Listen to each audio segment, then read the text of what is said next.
A father crushed by grief. A son gunned down by police. A deputy dead in broad daylight. What really happened in Cincinnati, and is this justice, or just another symptom of a broken system?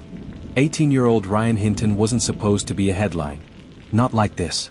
He was a quiet kid from East Price Hill, Cincinnati. The kind who kept his head down, headphones in, eyes a little too tired for someone his age. He lived with his mom and younger brother in a 2-bedroom apartment, worked part-time at Kroger, and had dreams of becoming a mechanic. Everyone said the same thing: Ryan was just trying to make it out. But on March 7, 2025, all of that ended. At exactly 2:15 p.m., Cincinnati police officers shot Ryan Hinton in broad daylight. 6 seconds. That's how long it took from the moment they saw him to the moment he was gone. 6 seconds. That's all it took. Chief Teresa Thietka, press conference, March 8th. What happened in those 6 seconds? That's the question tearing through this city like wildfire. According to police, Ryan was behind the wheel of a stolen Kia when officers spotted the vehicle near Warsaw Avenue. They claimed the car matched the description of one that had been reported stolen earlier that morning. No word on whether Ryan actually stole it, or if he even knew it was stolen. The officers, unidentified at the time, initiated a pursuit. A brief chase. Sirens. Tires screeching. A hard stop. Ryan bailed. He ran. They ran after him. 2 officers. 1 teenager. Down an alley behind a cluster of rundown houses in East Price Hill. Then, gunshots. Multiple. Caught on bodycam. 1 officer shouted, "Drop it! Drop it!" Seconds later, bang. Bang. Bang. Ryan fell face first onto the gravel. Unarmed. The report filed that evening included a strange detail. The officers claimed Ryan turned toward them in a bladed stance, a martial arts style position that, supposedly, looked threatening. The report also suggested he might have been reaching for something in his waistband. But nothing was found. No gun. No knife. No weapon of any kind. Still, the police justified the shooting based on that posture. That bladed stance. Chief Thietka doubled down at the press conference. Our officers perceived a threat. Given the information in the field, they followed protocol. But bodycam footage released 2 days later told a different story. And that's when everything began to unravel. The footage is only 57 seconds long. But what it reveals is shocking. Ryan is seen running through the alley. He glances back, just once. No weapon visible. No aggressive movement. Just a scared teenager running for his life. There is no pause. No verbal warning beyond a split-second "drop it." There is no attempt to de-escalate. There is no bladed stance. Only a sprint. And then sudden, immediate gunfire. Experts who reviewed the footage called it a textbook panic response. Others said it was a case of shoot first, justify later. Civil rights attorney Marla Jenkins, who now represents the Hinton family, issued a damning statement. This wasn't just excessive force. This was an execution. Ryan Hinton was not a threat. He was a black teenager in a high-crime zip code. That's it. As the footage spread, so did the outrage. Vigils lit up the street corners.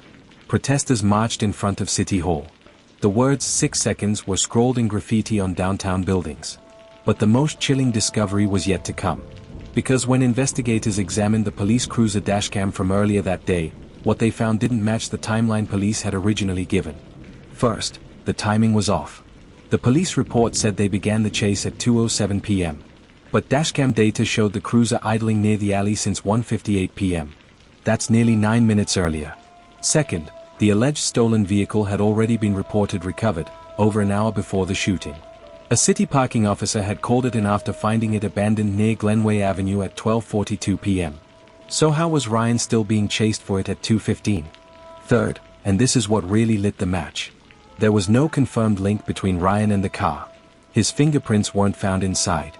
Surveillance footage from a nearby Shell station placed him several blocks away from the car's last known location at the time it was abandoned. So why was Ryan targeted? Why did the officers go after him? That's when this story took a sharp, terrifying turn. 6 days after the shooting, an anonymous email arrived at the offices of the Cincinnati Enquirer. Subject line: they knew who he was. Attached, 2 scanned documents. Internal memos from CPD's Narcotics Division. Both dated March 5, 2 days before Ryan was killed. Both referenced Ryan Hinton by name.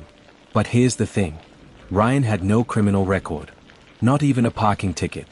Yet in the memo, he was listed under civilian target, possible confidential link. The email sender claimed Ryan had been under passive surveillance for months, not for criminal activity, but because of his connection to an undercover investigation. Ryan's older cousin, Deshaun Whitmore, had recently turned informant in a massive fentanyl trafficking case. He was cooperating with federal agents. And he had one condition: no heat on his family. Specifically, don't touch my little cousin Ryan. So why, then, was Ryan being followed? Why were officers waiting near his alley before the chase even started? And how did they lose track of the bodycam audio feed during the most crucial 6 seconds of footage? Ryan Hinton is dead. Shot 3 times in the back by police. His family demands answers. Protesters demand arrests. But behind the scenes, something more sinister is brewing. Just last night, an anonymous Reddit user posted under the name @Justice for Ryan Hinton. The truth about Ryan's shooting is buried inside a sealed federal affidavit. Someone in CPD wanted him silenced. They thought he knew something he wasn't supposed to know. This goes way deeper than one traffic stop. The post was removed within minutes. The account deleted. But not before screenshots were saved. Not before the theories ignited. And not before someone leaked one final piece of evidence. An audio clip. Scratchy. Low quality. Probably from a wiretap. A voice, possibly Ryan's, speaking in a hushed tone. "They're watching me. I don't know why. I didn't do anything. I think they think I saw something I shouldn't have." Then static. Then silence. Who ordered surveillance on Ryan Hinton? What did Deshaun Whitmore know, and why did he go missing 48 hours after the shooting? Was Ryan's death really a mistake? Or was it part of a much bigger cover-up? Viewer discretion is advised. The bodycam footage is grainy. It starts with a chaotic rush, boots slamming into pavement, wind whipping through the microphone, and 2 breathless officers shouting. Then, a blur. A figure, thin, fast, darts between 2 garages in East Price Hill. That figure is Ryan Hinton. Just 18 years old. Unarmed. And seconds from death. Freeze frame, 012. Here's where it gets disturbing. Officer number 1 yells, "Drop it! Drop it!" But the footage shows Ryan's hands swinging naturally as he runs. Nothing in them. No bulge in his waistband. No sudden movement. Still, within 2 seconds of that command. 3 gunshots. The footage jolts. Ryan drops. Face first into the gravel. Freeze frame, 015. His right hand is still visible. Empty. Open. Palms to the dirt. There was no weapon. Split-second decisions often reflect deep systemic bias. We replay it in slow motion. No pause. No negotiation.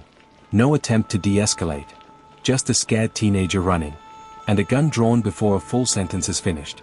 The officer's official report says Ryan turned in a bladed stance. That he looked like he was about to reach for something. But the video doesn't lie. He never turned. He never reached.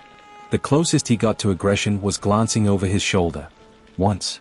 We spoke with Dr. Alonzo Green, a criminal justice professor and former police academy instructor. This kind of justification, bladed stance, furtive movement, it's vague for a reason. It gives officers leeway. It's coded language that allows deadly force even when no actual threat exists. But the community's interpretation? Simple. They think Ryan ran because he was scared. Not because he was guilty. Because he knew how these stories end. 2 nights after the shooting, nearly 400 people gathered in a candlelight vigil outside the alley where Ryan was killed. They held signs. Justice for Ryan. 6 seconds shouldn't be a death sentence. Stop killing our kids. Local activists called it a modern-day lynching. Mothers wept.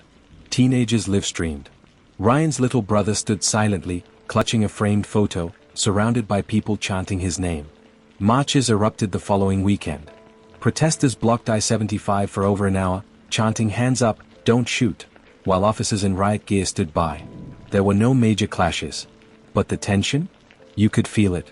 The air felt electric. Like something was building. A reckoning. Or maybe a breakdown.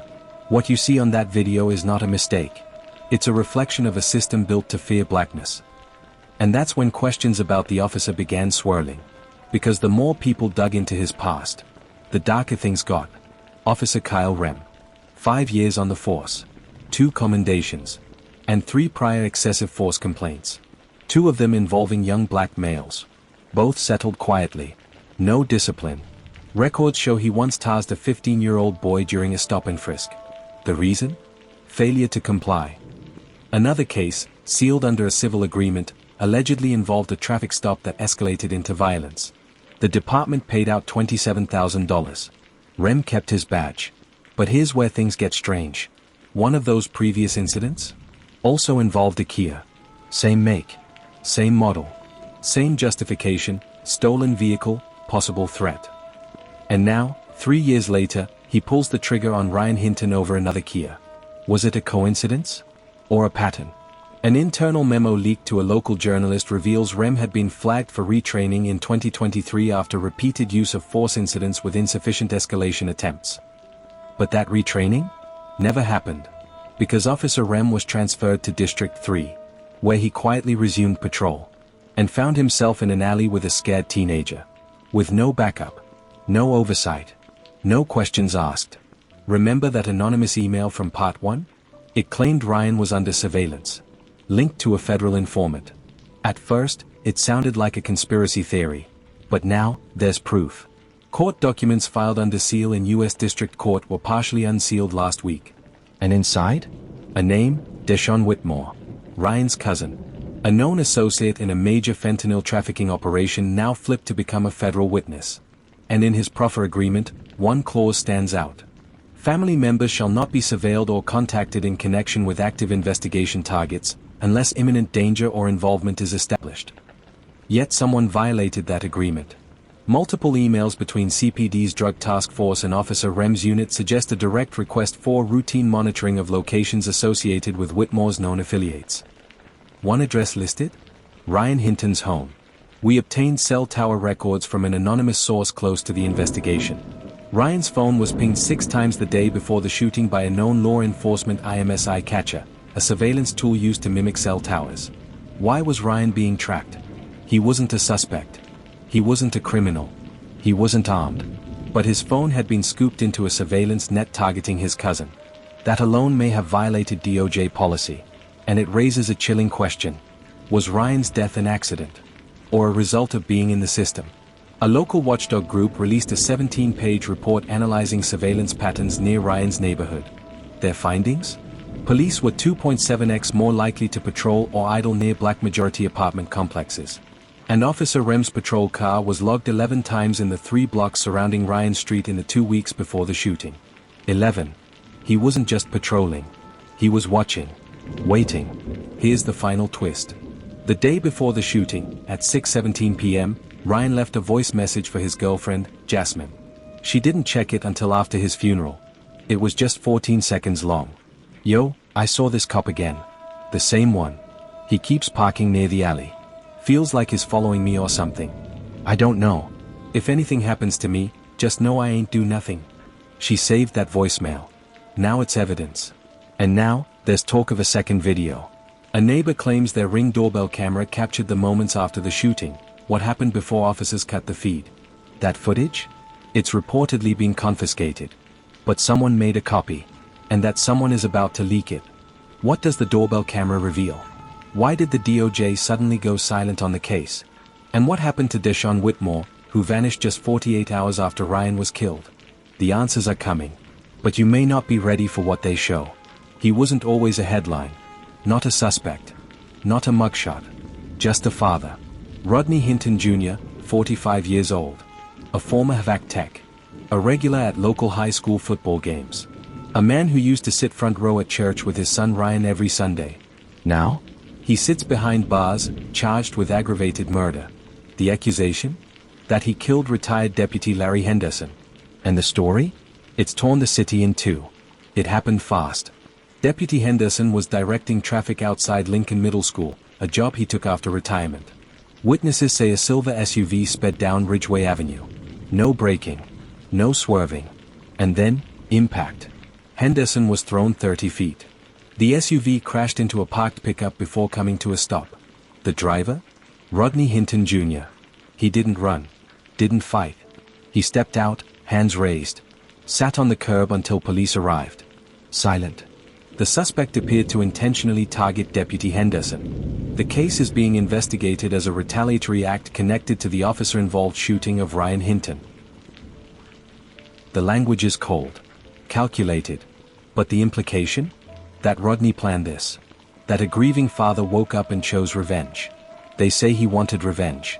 But how often do black families get justice for their sons? Rodney's friends describe him as a quiet man.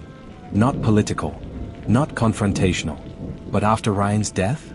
Something in him fractured. He stopped going to work. He stopped speaking at vigils. Stopped eating. One neighbor recalls seeing him pacing the sidewalk in the middle of the night. He'd just stand there, staring at nothing. Like he was waiting for someone to come back. 4 days before Henderson's death, Rodney called a family friend.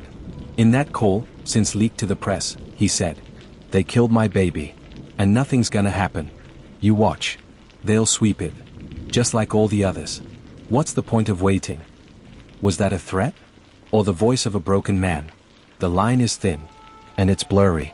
But here's where things get murky. Rodney was charged with aggravated murder, implying premeditation. That he intended to kill Deputy Henderson. But Rodney and Henderson had no known connection. Henderson was never involved in Ryan's case. He had been retired for 12 years. So why him? And why then? What most don't know is this. Deputy Henderson once trained Officer Kyle Rem, the man who shot Ryan. They worked together at District 4 before Henderson retired. He even wrote a letter of recommendation when Rem applied to the tactical response team. It's not proof of a link. But it's enough for suspicion. Some now wonder, did Rodney think Henderson played a role? Or was he sending a message to Rem? Activist Kenya Wills doesn't mince words. This isn't just about one man. This is about a system that broke him. That created him. And now it wants to punish him for reacting the way anyone might when they lose a child to state violence. Her words echo what many in the community feel. That Rodney didn't snap. He awoke. Outside the courthouse, two very different crowds gathered. On one side, blue flags, retired officers, supporters of Deputy Henderson. Holding signs. Justice for Larry. Back the badge. On the other, friends of Rodney, clergy, and local parents. Holding signs of their own. Black grief isn't a crime. He was a father before he was a defendant. Tensions flared. At one point, someone threw a water bottle. Police separated the groups. But the energy was volatile. Like the city was about to snap. Rodney's public defender made a stunning claim in pretrial hearings. That bodycam footage from Officer Rem, the original one released to the public, was edited. That key moments, including the 6 seconds leading up to the shooting, were cut. And the person responsible for redacting it? Deputy Larry Henderson. Wait, how?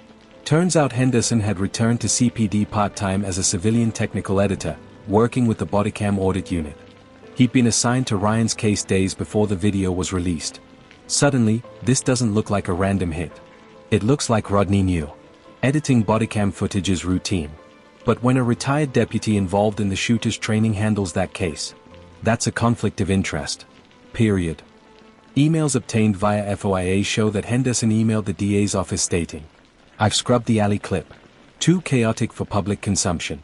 Cut begins at 0:05, resumes at 0:13. That's 8 seconds removed from the public version. 8 seconds during which, according to a new sworn affidavit, Ryan may have said, "I don't have nothing, please." That audio was gone from the public tape. Gone, until last week. A whistleblower inside the DA's office leaked the full bodycam file. Unedited. And in it? Ryan doesn't just beg. He stops.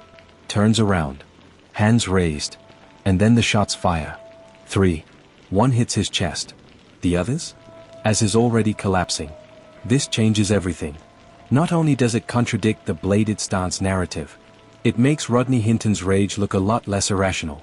The ring footage we mentioned in part 2? It's been leaked. And what it shows, will be the focus of part 4. But here's a preview. You see Officer Rem walking toward Ryan's body. You hear him say, "He moved on me." But the camera shows his hands. Still. Empty. Blood pooling beneath him. Then, something else. Rem pulls something from his pocket. And drops it next to Ryan's hand. So now we ask. Did Officer Rem plant a weapon? Did Deputy Henderson help cover it up? And did Rodney Hinton Jr. uncover the truth, just before he snapped? Or was he set up, again? The pieces are falling into place. But the picture they form?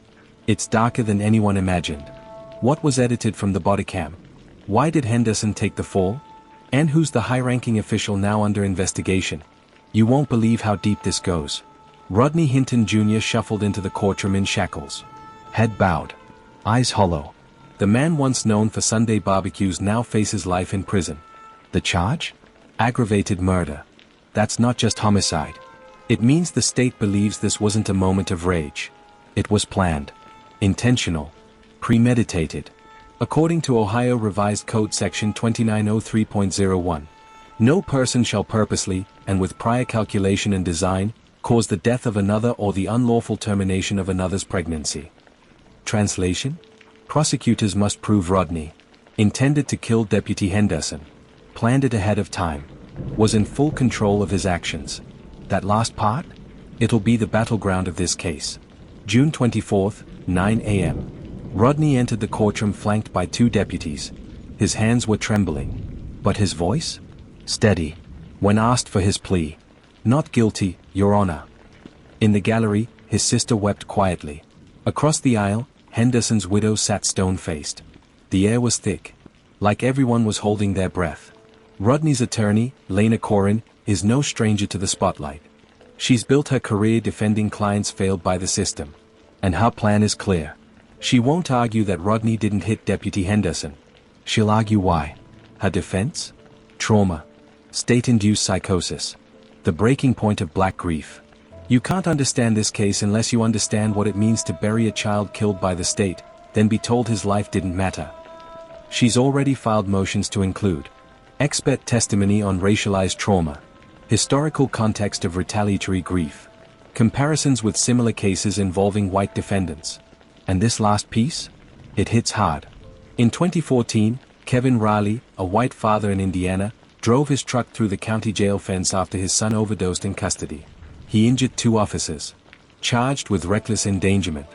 He got 18 months probation. In 2018, Susan Blakely, a white mother in Michigan, tried to stab a parole officer who denied her son's early release. She was charged with felony assault, but pled down to misdemeanor battery. 6 months house arrest. Now? Rodney Hinton, a black father who lost his only son, is facing life without parole. Professor Janine Holloway, criminal justice scholar, breaks it down. We see it over and over. When white grief turns violent, it's treated as mental illness. When black grief reacts, it's treated as terrorism. The justice system doesn't just process grief. It ranks it. It punishes it. Especially when it comes from black pain. At the heart of the defense is a radical but deeply human argument.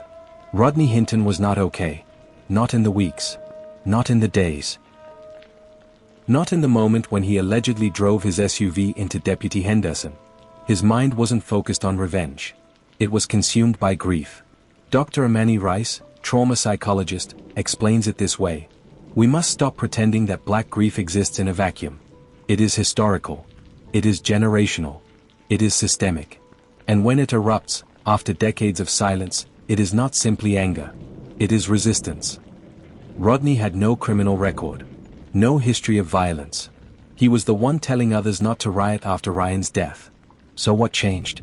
According to Dr. Rice, when you are denied justice, and then see the person who helped erase your child's last words walk free, what part of you survives that? But prosecutors aren't backing down. Assistant DA Philip Renner is leaning hard into intent.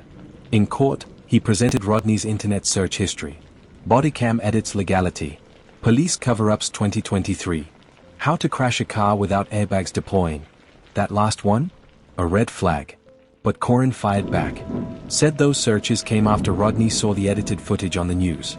Said he was obsessed with understanding, not planning a murder. To the community, Rodney isn't a criminal. He's a mirror. Of every black parent who's ever had to stand over a casket too soon. He's the man who tried everything. Prayer. Marches. Silence. And when that didn't work, something inside him snapped. But what makes this story so terrifying is not what he did. It's how many people understand it. And then, a bombshell. The defense introduces a sealed envelope to the court. Inside? An anonymous letter. Typed. No signature. It reads. Henderson knew the footage was altered. He warned Rem not to talk. Said he'd take care of it. Check the audit log, May 19th. You'll find what you're looking for. The letter was slipped under Corin's office door at 3 a.m. Surveillance caught nothing. But its content? Explosive. Court-ordered forensic experts reviewed the CPD audit system. And guess what? On May 19th, someone used Henderson's credentials to log in remotely at 2:11 a.m. They accessed Ryan's footage, created a duplicate, flagged it as media ready, and applied a custom trim, removing 8.4 seconds. That version became the one the public saw. And there's more. An IP address associated with that login matches the Henderson family home. If that's true, then Henderson didn't just help edit the tape. He orchestrated the cover-up. And maybe Rodney didn't just lose his son. Maybe he lost the truth, too. Corin says Rodney mailed her something before the crash. She didn't open it until now. It's a USB drive. Inside? A recording. Rodney's voice. Talking. Confessing. But not what you'd expect. If you're hearing this, I've either lost my mind, or they've buried me like they buried Ryan. They think they erased him. They think they can hide what he said. But I saw it. I heard it. And now I know who helped them. Rodney didn't just act on impulse. He found something. Something that connected the dots. Something that maybe someone wanted buried. So now the question isn't whether he was broken, but whether he was silenced. Because tomorrow, the court will review the whistleblower letter. And the judge will decide if the full audit trail and Rem's personal communications can be subpoenaed. If that happens, we may find out who ordered the edit. And why. Who really ordered the cover-up? Why was Henderson back on the payroll? And could someone even higher up have orchestrated the erasure? The conspiracy is unraveling. Stay with us. Before he was the face of a bodycam scandal. Before he became the name behind the charges. Larry Henderson was a father. A husband. A man who wore the badge for 33 years. He wasn't just a deputy. To some in Springfield, he was the law. Henderson started his career in 1989. He worked traffic, narcotics, and eventually, youth outreach. By 2003, he was leading a mentoring program for at-risk teens.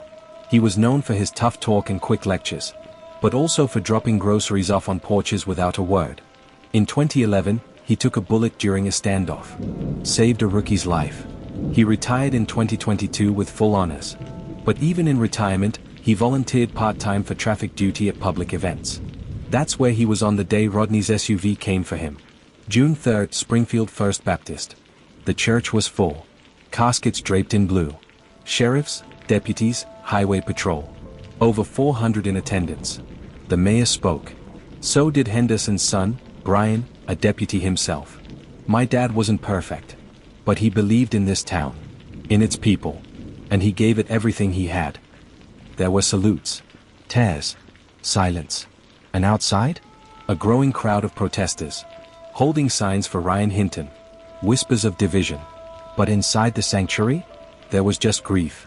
Local news ran tributes. Clips of Henderson laughing with school kids. Old footage of him guiding tornado evacuees to shelter. People told stories of tickets torn up. Of warnings given instead of arrests. He gave me a second chance, one man said. He saved my brother's life, said another. But others remembered things differently. Because the truth? Larry Henderson's legacy isn't black and white. In some parts of town, he was seen as a protector. In others? As a relic of a force known for looking the other way. Several families remembered him as the deputy who always showed up after things went wrong. Rarely when things could be prevented. This is where true crime stories get uncomfortable. Because sometimes, justice doesn't look like a clean line. Sometimes, there are no clear heroes. Just people. With power. And pain. And secrets. That's what Judge Tran said from the bench. On the day Rodney Hinton entered his plea. There are no winners here. Only survivors. Rodney's son is gone. Larry Henderson is gone. Their families sit in separate pews. But grieve the same silence. And then, things start to crack. A former dispatcher comes forward. Says something strange happened the day before the crash. Henderson allegedly called the precinct. Asked to cancel his shift for the 26th. Said he wasn't feeling well. But then, he showed up anyway. Why? Who told him to come? And more importantly, why was he in uniform, using an expired badge? Henderson officially retired in 2022. His auxiliary contract ended 6 months ago. And yet, on May 26, he was working traffic like nothing changed. Public records now show no active badge number, no official assignment, no insurance coverage for his presence at the site. So how was he there? And who approved it? Corin's team gets a hold of an internal memo, stamped confidential. It's a reactivation request. For Henderson. Backdated. Signed May 17th. But the signature? It belongs to Chief Gary Donnell, who, 3 days earlier, resigned amid allegations of misconduct. Donnell shouldn't have had access. So who pushed it through? And why Henderson? Then, something chilling. Investigators find a voicemail on Henderson's old department-issued phone. Date, May 18th. Hey Larry. Look, it's not just the kid. There's heat coming down on everyone who touched that file. Just show up Saturday. Be visible. Calm things down. We'll fix the paperwork later. Voice ID pending. But insiders believe it belongs to someone inside the district attorney's office. If true, we're not looking at a rogue deputy anymore. We're looking at a coordinated cleanup. Let's rewind. Henderson gets a call to be visible. A reactivation form appears, illegally signed. He shows up in uniform. Is killed. But not before being linked to a deleted bodycam edit. Then Rodney crashes his car into him. And what's found at the scene? A USB. Containing a letter. In Rodney's handwriting. This wasn't the plan. But he knew. He covered it. And now I know who else did. Finally, on June 30th, Judge Tran approves the subpoena. Rem's full emails. The precinct's edit logs. And archived internal memos from March through May. What investigators uncover? Part 6 will blow this open. Because a name appears again and again. On the video approval form. On Henderson's reactivation memo. And on the list of internal investigations quietly closed last year. That name? ADA Claire Voss. The same prosecutor now leading the case against Rodney Hinton. A woman who's been publicly championing transparency in officer conduct. But privately? She may have signed off on the very edit that silenced Ryan's final words. And used Henderson, an aging, loyal ex-deputy, as the fall guy. If this holds, we're not just dealing with a rogue cop. We're looking at a cover-up reaching straight into the DA's office. And Rodney? He might not be the only one on trial. Who is Claire Voss really protecting? What's in the missing 8.4 seconds of footage? And why did Henderson agree to take the heat? This conspiracy is bigger than we thought. Stay with us. Why was he shot so fast? That's the question echoing through every church basement, courtroom step, and city hall meeting across Springfield. Why was Ryan Hinton dead within 12 seconds of the first command? Let's break this down. According to official police statements, officers believed Ryan was reaching for a weapon. But bodycam footage, what we have of it, shows him standing with empty hands raised. His voice is barely audible before the shots ring out. There were 3 officers. 2 tasers holstered. But not one was drawn. Instead, they opened fire. 3 bullets. Center mass. 16 years old. Unarmed. Dead. In seconds. No warning shot. No de-escalation. No negotiation. Police are trained to eliminate threats. But who trained them to recognize fear? Let's rewind, not just to the moment of the shooting. But weeks before. Ryan had missed school. Grief counseling. Texted friends saying he felt paranoid. He told his aunt he thought they were watching him. But no one intervened. Not his school. Not the city. Not the system that's supposed to protect black youth in crisis. And his father? Rodney was crying out too. He sent emails to city services. Called the crisis line. Even reached out to the Department for Mental Health Liaison Support. He never got a response. Springfield PD technically has a trauma response unit. But sources reveal it's underfunded, understaffed, and hasn't had a full-time trauma coordinator since 2021. One former clinician told us. They parade it out when there's a press conference. But on the ground? It's just one guy and a folder full of expired business cards. And now? Springfield is burning. Not literally, but emotionally. You can feel it in the air. People are tired. Black families are terrified. Mothers clutch their sons tighter at every siren. Kids film TikToks joking about surviving a police stop, but their eyes aren't laughing. He didn't get a chance to grow up. They executed him. What would they have done if he was white? Rodney snapped. And I don't blame him. He ain't a murderer. He's a father. Let's talk facts. After the 2020 protests, Springfield promised change. A civilian review boards. A trauma-informed policing. A more bodicams. De-escalation training. But here's the truth. The review board has no subpoena power. De-escalation modules are optional. Officers caught editing footage? Still employed. Even the supposed mental health liaisons? Their caseloads have tripled in the last year. So what are we left with? Policies that sound good. And systems that protect themselves. Then comes the biggest blow yet. Investigators retrieve a deleted voicemail from Henderson's personal phone. Date, 2 weeks before the shooting. It's from Rodney. His voice is strained. Desperate. Please, man. I know you don't want to deal with me. But I'm telling you, Ryan ain't right. He's scared. He ain't sleeping. Just, don't let him be the next one. Please. It was a warning. Begging for help. To the same man who would later be standing on the street where Ryan died. And now? That call is evidence. Rodney tried to save his son. The system didn't listen. So the question isn't why Rodney hit the gas. The question is, how many times can you scream before someone hears you? What do you think? Was Rodney a murderer? Or a broken man failed by the very people who swore to protect him? Drop your thoughts in the comments. But before you judge, ask yourself, what would you do if your child was shot by police? What would happen to your mind, your heart, your grip on reality? Support Black mental health organizations. Black Emotional and Mental Health Collective, BEAM. Sign the petition to demand trauma-informed policing reform in Springfield. justiceforryan.org/reform. Donate to families impacted by police violence. Communities United for Justice. Crisis support for grieving parents. The Alliance of Hope.